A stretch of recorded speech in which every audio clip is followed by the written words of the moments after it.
अस्सलाम एवरीवन। आज मेरे चैनल पे 1000 व्यूज़ हुए तो मैंने सोचा कि एक आज की वीडियो स्पेशल वीडियो बनाई जाए and I introduce you guys to my late grandfather. He died last year in on 21st May.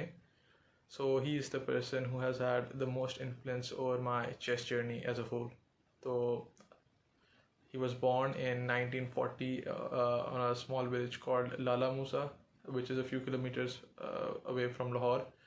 तो फ्रॉम अ यंग एज मेरे दादा का ताल्लुक चेस के साथ था. मेरे ग्रेट ग्रैंडफादर हकीम नजमुद्दीन लाला मूसा के एक बड़े स्ट्रॉन्ग प्लेयर थे. मेरे दादा बताते थे कि he used to take on 2 players at the same time and he used to win. तो so you guys can understand कि मेरे ग्रैंडफादर का चेस के साथ जो जर्नी है वो बचपन से शुरू हो गई थी. मगर उन्होंने बताया कि he learned the international chess as they call it, or rules and every like above average chess player उन्होंने खेलना शुरू की थी when he came back from Saudi Arab in the 1970s. And he came to Karachi I believe first. और बताते थे कि वहाँ पे उन्होंने एक क्लब ज्वाइन किया. वहाँ पे कुछ प्लेयर्स थे उनके साथ वो गेट टुगेदर करते थे, उनके साथ खेलते थे. And he used to tell me this anecdote about a little kid very fondly के बताते थे कि एक लड़का होता था वहाँ पर, वो आपसे पहले मैच से पहले आपको बिठाता था और कहता था कि सारे चेस पीस में से एक पीस को टच करो और मैं उसी पीस से तुम्हें चेकमेट करूँगा. सो हाँ, वहाँ पे उन्होंने बताया कि मैंने क्या क्या सीखा, बहुत से दोस्त मिला और फिर वो वापस लाहौर आ गए. लाहौर में भी उन्होंने चेस अपने दोस्तों के साथ खेलते रहे. मगर जब मैंने उनके चेस खेलना शुरू की 2019 में, तब I didn't meet any of his chess friends. But हाँ, सो मैंने उनके साथ चेस खेलना शुरू की 2019 में. 2019 से पहले he was like leagues above मी, तो मैं उनको चैलेंज भी नहीं करता था. मगर एक दिन मुझे जोश आया, मैं लीचेस पे अकाउंट बनाया था नया नया, मेरी रेटिंग आई थी कोई 1600-1700 के करीब इनिशियली. तो मैंने कहा क्यों ना उनको चैलेंज किया जाए. गेम चली 2 घंटे के लिए, हमारी पहली 2 घंटे तक हम दोनों सोचते रहे और एंड पर उन्होंने मुझे हरा दिया. But he was very impressed by my play और उसके बाद से उन्होंने कहा मैं तुम्हें गेम सिखाऊंगा, तुम कल भी मेरे पास आना. तो उस दिन से till the day he died in और 21 मई 2020 आई बिलीव हम रोज़ चेस खेला करते थे. रमज़ान का महीना था तो आई थिंक हम इफ्तारी के बाद बैठते थे और सहरी के वक्त उठते थे चेस से. And the last thing which we talked about was also about chess. The day he died, it was a very sudden death. मैं ट्यूटर से पढ़ा था, मैं कुछ कमरे में लेने आया था और आई आस्क्ड हिम कि दादा चेस खेलनी है, तो उन्होंने कहा नहीं यार आज मेरी तबीयत नहीं ठीक है. And that was the last time I talk to him. So yeah, he was a great positional player. Tactically वो वीक हो गए थे, 70 साल की एज थी, but kudos to him, he still played the game very well. He was a master end game player, always used to outplay me in the end game. He had great knowledge about pawn structures and piece development, and he played very unorthodoxly, I'd say. उन्होंने कभी formally chess नहीं पढ़ी, कभी कोई book नहीं पढ़ी, कभी कोई टैक्टिक्स नहीं ट्रेन किए, कभी कोई एंड गेम नहीं पढ़ी, कुछ नहीं. The only exposure to chess he had was that small time he spent in Karachi and his beloved iPad. So iPad पे ये सीन था कि वो पूरी रात इंसोमनिया से पूरी रात वो चेस खेलते रहते थे अपने iPad पे. सुबह को मुझे दिखा देते कि he had beaten the chess engine 100 times, 50 times, 30 times, जिस तरह मतलब obviously depending on his mood that night. हाँ, he used to take backs with me also, magar he used to argue कि why should you win based on a cheap tactical shot, which you and I both know is a blunder. You should beat a person positionally, not tactically. And he was very right. It really helped my chess. तो हाँ, आज हम उनकी और मेरी एक game है मेरे पास रिकॉर्डेड सिर्फ. It's not a great game by any means, but it's a game that's very close to my heart. Or it really does show his great chess, I'd say chess instinct, and what type of chess player he really was. So yeah, do watch the video and let me know if you enjoyed it or not. Thank you. हाँ, तो मेरे पास white pieces थे और मेरे दादा के पास black. तो मैंने गेम स्टार्ट की विद E4, D6, D4 और E6। यहाँ पर ऑब्वियसली ब्लैक ने कुछ कंसेशंस क्रिएट किए हैं कि उसने अपना सेंटर गिव अप कर दिया है, मगर टू डेट मुझे इन सेटअप्स के साथ लड़ना सबसे मुश्किल लगता है, क्योंकि you don't have anything to attack और ब्लैक ओवरऑल फ्लेक्सिबल रहता है। इस तरह की openings are known as hyper modern और मॉडर्न ओपनिंग्स, जहाँ पर आप अपने ओपोनेंट को सेंटर लेन देते हो और उसके सेंटर को साइड से अपने पीसेस और पॉन्स से अटैक करते हो। तो F4 taking up more of the center, G6, Knight F3, Bishop G7 और Bishop D3। यहाँ पे मेरे आइडियाज सिंपली होते हैं कि हमेशा से कि मैं अपने पीसेस को निकालूं, पॉन्स को पुश करना शुरू करूं और किसी तरह किंग साइड अटैक इनिशिएट करने की कोशिश करूं। Knight E7, Bishop E3, B6, castles, Bishop B7, Knight C3, Knight D7 और यहाँ पे मैं पहली पॉन ब्रेक के लिए जाता हूँ विद E5। यहाँ पे ब्लैक इस पॉन ब्रेक को बिल्कुल इग्नोर करता है और कैसल्स और क्वीन E1। ये मेरी पेट लाइन थी। यहाँ पे मैं हमेशा किसी तरह से अपनी क्वीन को G3 पे लेके जाता, नाइट को इधर ले आता। अगर वो ट्रेड के अलाउ करते तो ठीक है, मैं बिशप ले लेता।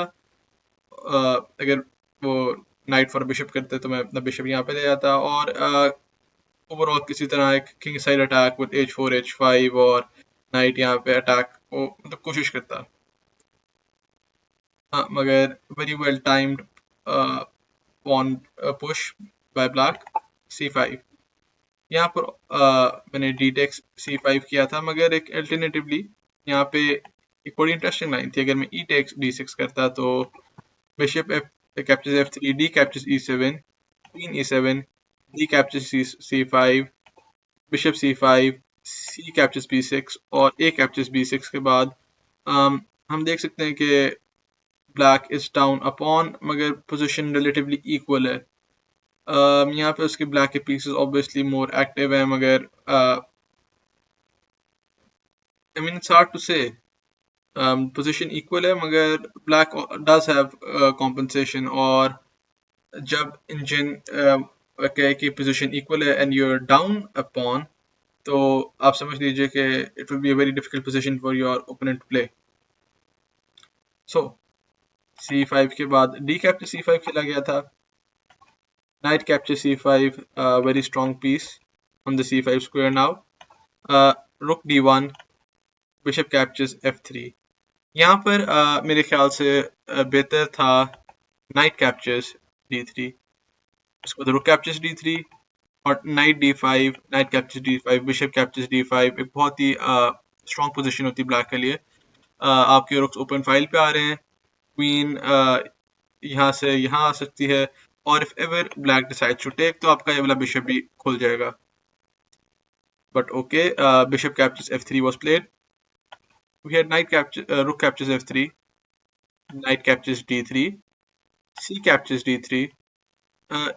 ये भी मेरी तरफ से एक inaccurate मूव था। बेहतर शायद rook captures D3 और D5 था, क्योंकि point is after C captures D3 अगर ब्लैक D captures E5 खेलता है तो मेरे पास F captures E, मतलब ब्लैक के पास F captures E5, night captures E5 और you're simply down a pawn और आपकी पोजीशन क्रम्बल करने लग जाएगी। So this is what I like, which I don't like but find very complicated about these type of positions, के the smallest mistakes can lead to a positionally lost position, such as what we see over here. So हाँ, D5, C captures D3 के बाद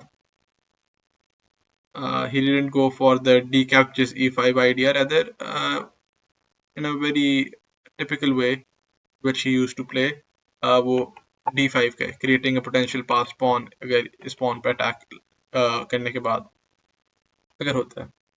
तो मैंने d4 खेला, position को थोड़ा close of करने की कोशिश की ताकि मैं किसी तरह अपना किंग साइड अटैक शुरू कर सकूं विद शायद ये और ये, मगर नाइट f5 खेला, g4 attacking move, knight captures e3, queen captures e3, rook c8 taking control of the open file, और अगर ये knight कभी मूव करता है तो आप इन्फिल्ट्रेट कर रहे हो सेकंड रैंक पे। और यहाँ पे मैंने एक बहुत ही बड़ी गलती की h4 के साथ। आइडिया मेरा ये था कि ऑब्वियसली मैंने देखा नहीं कि उनकी क्वीन ले रही है, मगर मेरा आइडिया ऑब्वियसली था कि मैं h5 खेलूँ और पोजीशन को ओपन अप करूँ किसी तरह। ओके, उन्होंने वो पॉन ले लिया, क्वीन कैप्चर्स h4, मैं g5 खेला, ये भी इनएक्यूरेट मूव था मेरे ख्याल से। बेहतर होता कि मैं उनकी क्वीन को अटैक करता, मगर मेरा आइडिया ये था कि उनकी क्वीन को किसी तरह इधर से बाहर ना जाने दूँ। मगर नाइट g4 और किंग f2 के बाद उनकी क्वीन निकल ही नहीं रही, बहुत अच्छे स्क्वायर पे जा रही है जो कि क्वीन f5 है। किंग f2, रुक c6, किंग रुक g1 और क्वीन f5। हाँ, सो क्वीन f5 ऑब्वियसली यहाँ पे चेक करके इन्फिल्ट्रेट करने की कोशिश कर रही है, और आई वॉज वरीड अबाउट कि अगर रुक यहाँ पे डबल करके यहाँ पे अगर आप सैक कर देते हो और क्वीन भी इन्फिल्ट्रेट कर देती है तो क्या करोगे। सो I simply decided to trade off queens, and black being up a pawn obliged with. So we have queen d3, queen captures d3, rook captures d3, knight fc8, rook fc1, counteracting the effect of the doubled rooks, और h5. Obviously यहाँ पे taking en passant was an option, but I didn't want to activate his bishop, तो मैंने नहीं लिया। रुक d8, और यहाँ पे मैंने एक रुक d8 पैसिव मूव है थोड़ा सा मेरे ख्याल से गिवन द पोजीशन, मगर आई वाज वरीड अबाउट कि अगर ये पॉन यहाँ पर आता है तो मेरा ये नाइट पिंड है, रुक पिंड है यहाँ पे। सो बिशप f8 बाय ब्लैक, और यहाँ पे सारा कुछ ट्रेड हो जाता है, और bishop b4, a3, bishop d2, night d3, king f8, और यहाँ पे मैंने एक और बड़ी गलती की। अब मेरा प्लान ये था कि मैं किसी तरह इसको एक्टिवेट करूं, मगर ऐसा नहीं हो सका। यहाँ पे ब्लैक ने भी एक्टिवेट मूव खेला with bishop captures b4, much stronger था कि आप मेरे इस पॉन को मारते और उसके बाद आप मेरे सारे पॉन्स मतलब गिर रहे हैं।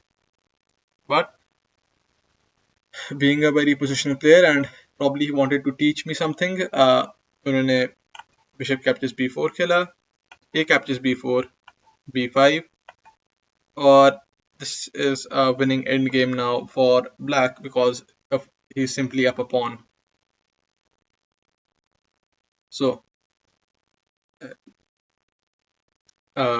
rook king e3, king e7, king d3, king d7, king c3, h4 के बाद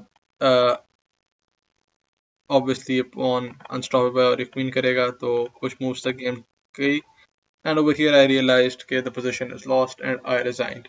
So yeah, this was it. Hope you guys enjoyed.